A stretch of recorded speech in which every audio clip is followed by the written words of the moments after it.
Coucou les merveilles, c'est Chloé, on se retrouve pour voir les énergies du mois d'août. J'ai pris avec moi l'oracle de Marseille.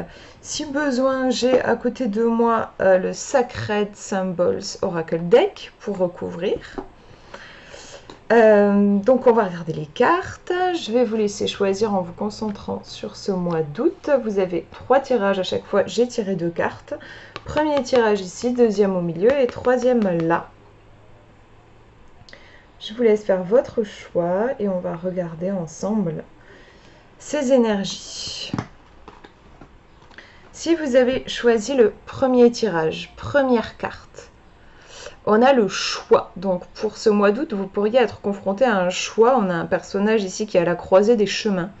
On ne sait pas très bien s'il va aller dans cette direction ou dans celle-là, bien qu'on dirait qu'il va aller de ce côté-là parce que, je sais pas, il a, on dirait son béret qui est positionné vers là et puis même son autre bras qui tend vers ce chemin-là. Au-dessus de sa tête, on a un ange, donc peut-être son ange gardien, sûrement son ange gardien qui va le protéger. Peut-être qu'il est en train de lui souffler quel chemin serait peut-être le plus aligné pour lui. En tout cas, je pense que quel que soit le chemin qu'il choisisse, voilà, il y aura toujours son ange gardien qui sera avec lui. C'est une carte qui nous responsabilise, la carte du choix, le choix dans les oracles, c'est vraiment voilà, quelque chose qui nous met au centre de notre vie et qui nous pousse à assumer aussi les conséquences de nos choix, tout en sachant qu'après, voilà, si on fait un choix qu'on regrette, bah, c'est pas grave et on a la possibilité toujours de choisir un autre chemin, de changer d'avis, voilà. Comment dire, faire un choix, c'est pas forcément s'engager pour la vie, quoi. Je précise parce que moi, c'est quelque chose qui m'a souvent pas mal angoissée. Le fait de faire des choix, j'avais l'impression que je m'engageais pour l'éternité, et forcément, c'est un peu l'angoisse, quoi. On se dit, si je suis pas bien, ça va être compliqué. Donc, j'ai été tétanisée à l'idée de faire un choix. Donc, j'ai envie de rajouter quand même l'invitation aussi à ajouter l'ingrédient de la curiosité en fait quand on a à faire un choix, plutôt que de se dire mon Dieu est-ce que je vais me tromper, de voir les choses en termes d'erreur ou de réussite, de voir les choses en termes d'exploration, de curiosité et d'émerveillement, voilà, comme un enfant qui va découvrir un nouveau monde. On a justement, ça peut être ce choix aussi, quelle attitude je choisis d'adopter face à la vie. Est-ce que j'ai plutôt une attitude ouverte et curieuse ou une attitude inquiète et sur la défensive? On a quelque chose qui nous responsabilise en fait à ce niveau-là pour ce mois d'août. On va regarder la deuxième carte. On a l'artiste, une carte que j'aime particulièrement, qui pour le coup, je trouve que c'est marrant qu'elle sorte après le choix, parce que pour moi, l'artiste... dans un certain sens, il n'a pas vraiment le choix. C'est-à-dire que l'artiste, il est poussé par une nécessité, par un besoin, un truc viscéral. Il va pas, je pense pas que voilà, s'il va, avant de peindre son tableau, il va se demander est-ce que c'est le bon choix, est-ce que je ferais mieux de faire autre chose. En fait, il y a vraiment cet aspect de nécessité, genre il est traversé par quelque chose, comme on a faim ou soif, lui il est traversé par le besoin d'expression, d'exprimer quelque chose, d'exprimer une vision, une sensation, une intuition. Il y a quelque chose qui passe à travers lui en fait. C'est une carte qui est reliée donc à l'expression des émotions notamment. L'artiste aussi, il y a le côté, je trouve, laisser une trace voilà, de son passage sur Terre. Donc, si on regarde les deux cartes, il peut y avoir le côté, quand même, pour ce mois d'août, j'allais dire responsabilité, parce qu'avec le choix, c'était évoqué, et avec l'artiste, il y a ce côté, j'assume. En fait, j'ai l'impression que dans ce tirage, il peut y avoir le côté assumer son chemin. Assumer sa voix, et là pour le coup ça ressemblerait, si ça vous parle, ça peut être assumer pour ce mois d'août comment dire, une vie d'artiste, ça peut être ça, si c'est quelque chose qui vous touche. Qu'est-ce qu'il peut y avoir d'autre? J'essaye de voir si je peux vous dire autre chose. Il y a une notion de... En fait, j'ai l'impression qu'avec ces cartes, il faut oser, en fait. Le gars qui est là à la croisée des chemins, il peut pas rester là éternellement, quoi. À un moment donné, il va falloir qu'il choisisse un chemin. Donc il y a ce côté genre, on peut pas rester éternellement sur la touche, sur le côté, il va falloir avancer. Et l'artiste, bah là il est engagé, il est en train de peindre son tableau, comme je disais, il est, pour le coup l'artiste, on a quand même le côté passion, passionné, je pense que l'artiste qui est engagé dans son œuvre, il voit plus le temps passer, c'est comme s'il contactait une autre réalité, il y va quoi. L'artiste, il y a ce côté poussé par l'élan de vie. À l'inverse de celui qui peut hésiter à faire un choix et ne pas s'engager dans sa vie. Donc là, j'ai l'impression que pour ce mois d'août, on a des énergies qui vous poussent à vous assumer, à, à incarner votre vie, vous voyez ce que je veux dire, à vivre pleinement en fait, et sans regret aussi. J'ai l'impression quelque chose de cet ordre-là. Genre, ouais, plutôt que d'être sur la réserve et de rien oser faire par peur de se tromper, là pour moi c'est un tirage qui vous invite à vivre, à vibrer, à expérimenter, à être touché avec la carte de l'artiste, c'est ça aussi. À être touché, à transmettre, à donner, à recevoir, enfin voilà, à être dans le flow de la vie en fait. Moi c'est ce que je ressens pour ce tirage. On va regarder le numéro 2.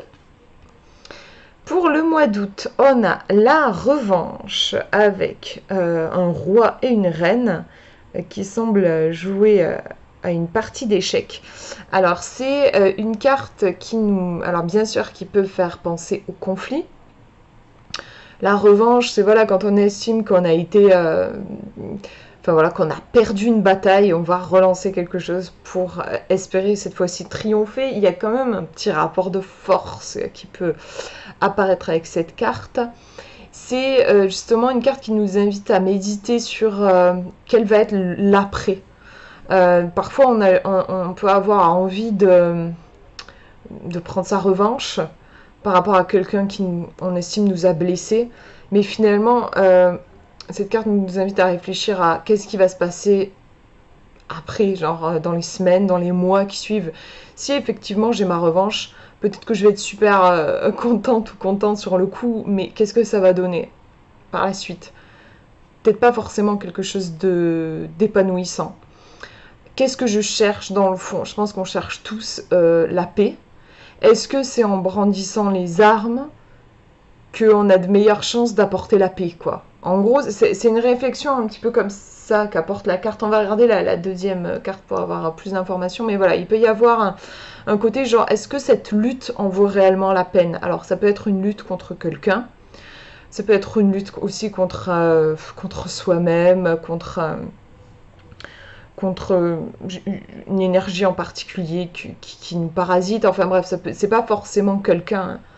En tout cas, il y a une lutte et on nous demande est-ce que ça vaut vraiment la peine d'engager ce combat-là, en fait. Parce que ça va demander de l'énergie, beaucoup. Est-ce qu'on a envie d'investir de l'énergie là-dedans? Encore une fois, quand on voit ce que ça pourrait donner sur le long terme, est-ce que ça vaut vraiment le coup? On va regarder la deuxième carte. Ouais, on a le cavalier. Le cavalier qui... alors, qu'est-ce qu'il est en train d'écraser sous son sabot? Je sais pas, on dirait une cloche. Mais je sais pas ce que c'est en fait. En tout cas, il y a ce côté, on est sur du rouge et du noir. On voit pas la tête du cavalier, mais il y a quelque chose de fort, en fait, de très yang, le coup il écrase quelque chose. Quand même, c'est intéressant à la carte de la revanche, juste avant. C'est un tirage qui peut ouais, vraiment évoquer est-ce que ça valait le coup d'écraser par exemple l'autre parce que lui vous a écrasé. Enfin, vous voyez, on peut être dans un schéma comme ça. Si toute cette histoire-là de conflit avec quelqu'un, ça vous parle pas, comme je disais, ça peut être autre chose. Ça peut être juste un rapport de force que vous entretenez avec quelque chose, un rêve, un objectif, une part de vous-même. En tout cas, là, ouais, il y a cette énergie très forte dans les deux cartes. Je pense que je vais tirer une autre carte pour voir quel serait le conseil, la meilleure attitude à adopter. Parce que là, ouais, dans les énergies, on a quelque chose qui veut pas se laisser faire. Clairement, ça c'est sûr. Qui veut pas se laisser faire, mais moi j'ai l'impression, la reine tient un œuf ici, il y a quelque chose de fragile au cœur de la situation, et on dirait que ce truc il est complètement écrasé justement par cette énergie qui est puissante. Ouais, comme si on cherchait à tout prix quelque chose lié à une blessure, à quelque chose qui nous a fait mal. On cherche sûrement à réparer, hein. Mais j'ai pas l'impression que ça aille dans ce sens, finalement, cette énergie forte qu'on déploie. Il y aurait peut-être plus besoin de déployer de la douceur et on déploie peut-être de la rage, de la une puissance un peu virile, je trouve, dans le cavalier. Alors que c'est peut-être une énergie de cet ordre-là qui nous a blessés. On est comme dans un cercle vicieux. Ouais, je vais tirer une petite carte en plus. Je vais tirer avec l'oracle de Marseille quand même. On va demander un conseil pour vous qui avez choisi ces cartes. Petit conseil. Hop, dans l'autre sens, c'est mieux. Ah, ben voilà une carte positive. Voilà une carte qui fait plaisir. On a le soleil. Alors, c'est rigolo parce que je parlais d'énergie yang, une énergie un peu virile. Et puis, en fait, le soleil, on est quand même sur une énergie yang, en effet.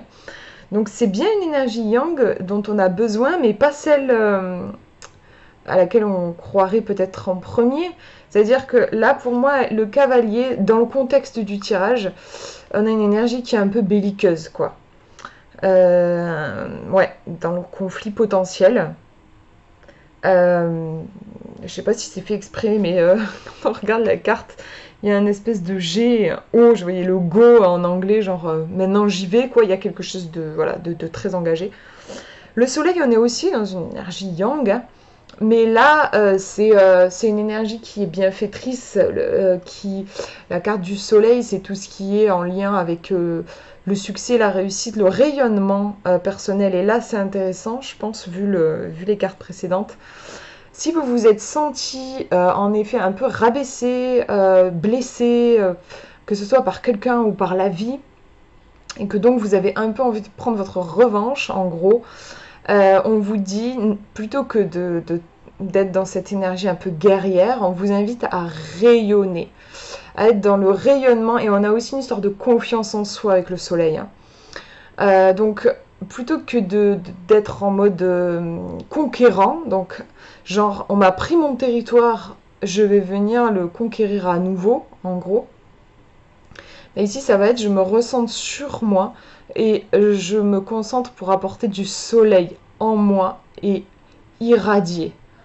Donc on est bien sur une énergie yang dans le sens où on est sur de la confiance en soi, de l'affirmation.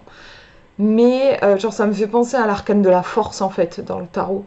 Où on n'est pas, on est sur une maîtrise de ses pulsions. C'est une force charismatique, c'est un peu la force du chêne. C'est quelque chose qui est ancré. C'est pas quelque chose qui va faire la guerre pour avoir un territoire plus grand. C'est bien plus puissant que ça en fait. C'est quelque chose qui est incarné. Vous avez besoin de vous réaligner, je pense, avec vous-même. On a quand même aussi deux personnages. Alors j'essaye de ne pas faire des interprétations trop précises parce que comme je vous fais que 3 tirages, voilà, tout le monde ne pourrait pas s'y retrouver. Mais c'est vrai que là, en voyant le tirage, ça fait quand même penser à un tirage sur une relation, un conflit qui aurait pu avoir lieu. Et là, pour le coup, parce qu'on retrouve deux personnages là pour le coup, qui ont l'air... bon là c'est carrément un couple, mais en tout cas en harmonie. Donc oui. Ça peut faire penser à quelque chose comme une trahison ou un truc qui s'est mal passé au niveau relationnel. Et pour ce mois d'août, on cherche l'harmonie, en fait, tout simplement. J'aimerais bien voir, je vais regarder si je trouve, je sais plus où j'ai mis le livret, mais sinon je vais regarder, ouais, je vais aller faire un tour sur Internet parce que de toute façon je galère toujours à le déplier, le dépliant, parce que c'est un dépliant, c'est pas un livret avec ce jeu. Alors, le soleil, je tape sur le site juste pour voir.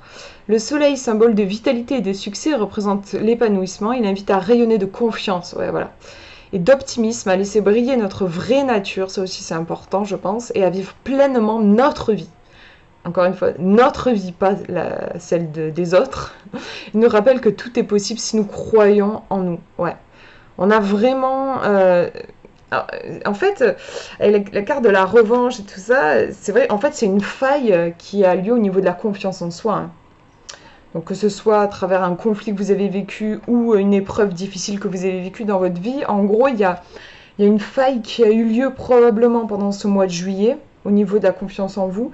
Et pour ce mois d'août, vous pourriez avoir tendance à essayer de reconquérir votre confiance, mais à l'extérieur, en fait, en essayant de prouver peut-être votre valeur ou ce genre de truc. Et en fait, là, l'oracle vous invite plutôt à vous assumer, en fait, pleinement. À pas essayer de prouver quoi que ce soit, mais être dans cette énergie du rayonnement. Voilà pour ce tirage, je mets les cartes de côté et on regarde le numéro 3, première carte. On a l'ivrogne qui est assis sur son tonneau de vin et qui est en train de se descendre une bouteille. On est ici sur une carte qui nous parle d'excès, de fuite dans les excès. Là, on est typiquement sur le côté noyer sa tristesse, noyer ses émotions. En gros, on est sur une fuite à travers une addiction ou à travers un comportement de substitution, enfin un truc, vous voyez, qui va nous faire décaler notre conscience. On est concentré sur le goût du vin, par exemple, le goût de la nourriture, ou ça peut être plein d'autres choses, mais là, c'est le vin. Pour se détourner du vrai problème, en gros, on a un truc comme ça. Pour moi, c'est une carte quand même qui est vachement reliée aux excès, parce que je l'ai eu tirée de temps en temps, et pour moi, elle parlait vraiment dans le sens de l'excès. C'est l'ivresse, en fait. On parle d'ivrogne, je trouve qu'elle aurait pu s'appeler l'ivresse aussi, cette carte. Trop de choses nous rend un peu sous, quoi. Ça anesthésie nos sens. On peut le faire parfois aussi avec les émotions. Ben, je dis ça parce que moi, je l'ai eu tiré cette carte dans des circonstances où j'avais énormément d'émotions. Et parfois, oui, quand on est très très sensible, l'émotion peut agir comme un truc qui fait comme de l'ivresse en fait. C'est-à-dire que vous savez plus où vous en êtes, vous savez plus où vous habitez, vous n'êtes plus capable de réfléchir. Et ça peut aussi être inconsciemment un système de protection. C'est-à-dire des émotions très très fortes vont vous empêcher de réfléchir et donc d'être confronté au réel en fait. Ça peut être un mécanisme de protection. On va regarder la deuxième carte. Alors c'est rigolo, je vous parlais d'émotions et là on a la carte de la connaissance avec un personnage qui est en train d'écrire sur un livre.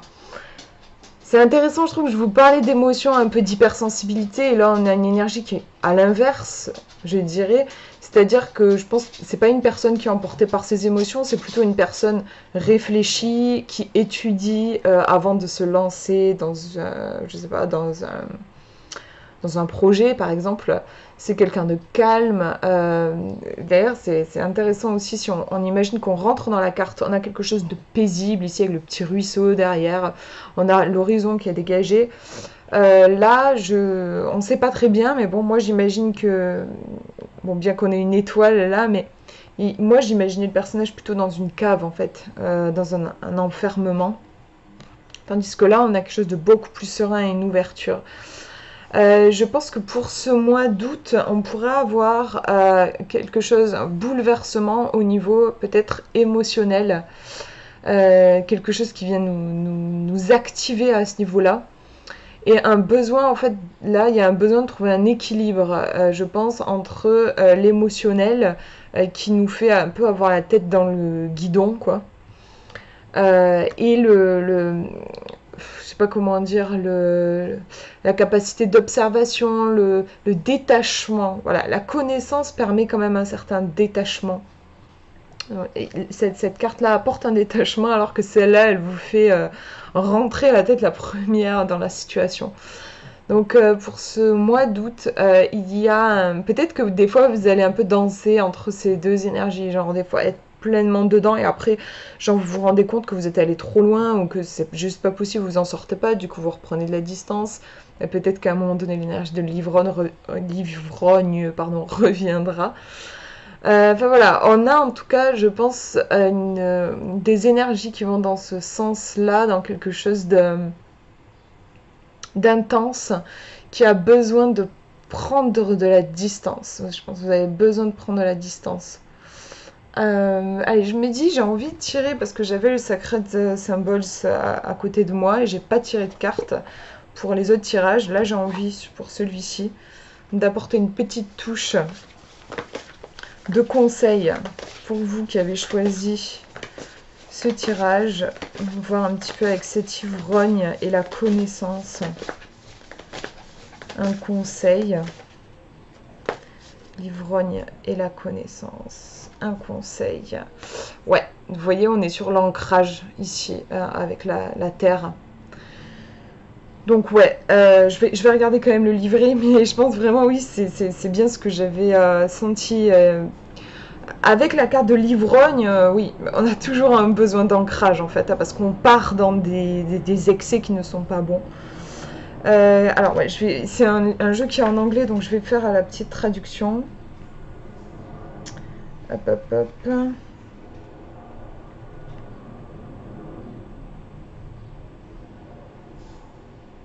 Le monde tangible et tout ce qui est de nature physique, ce que vous pouvez voir, sentir et toucher vous invite à en profiter. Inviter l'énergie de la Terre dans votre situation actuelle apportera plus de stabilité en ce moment. Ouais, je pense que vous allez avoir besoin de stabilité pour ce mois d'août. Soyez gentil avec ce temple d'un corps physique qui est la maison de votre âme. Bon, c'est pas très bien traduit, mais en gros, c'est que votre corps est le temple de votre âme et l'importance d'être connecté à lui. D'ailleurs, avec l'ivrogne, on se fait pas du bien au niveau du corps, hein, quand même. D'ailleurs, les vêtements sont complètement déchirés, voilà. Nécessite une alimentation et un repos adéquats, le corps. Hein. Méditez sur ce symbole lorsque vous souhaitez davantage de connexion avec le plan physique et la validation de tout ce qui est ici, dans le monde tridimensionnel, avec vous. Honorez-le, voyez-le, ressentez-le, exprimez-le avec amour et respect. Ouais. Donc c'est une invitation à revenir dans le corps, dans l'ancrage. Donc si vous pouvez, enfin voilà, moi j'adore sortir marcher par exemple, c'est quelque chose qui peut vraiment, moi ça m'aide vachement à m'ancrer. Ouais, à revenir ici et maintenant. En gros c'est une invitation à ça. Voilà pour ces tirages, j'espère que ça vous aura parlé. Je vous fais de gros bisous et je vous souhaite un très beau mois d'août.